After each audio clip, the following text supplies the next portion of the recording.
You ask Tiger to solve. This deals with linear equations with one unknown.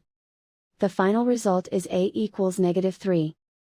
Let's solve it step by step. Simplify the expression. Expand the parentheses. Simplify the arithmetic. Multiply the coefficients.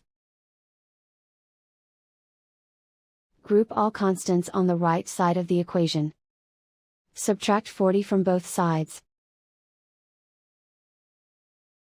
Group like terms. Simplify the arithmetic.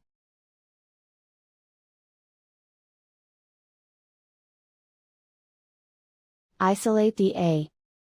Divide both sides by -16. Cancel out the negatives. Simplify the fraction.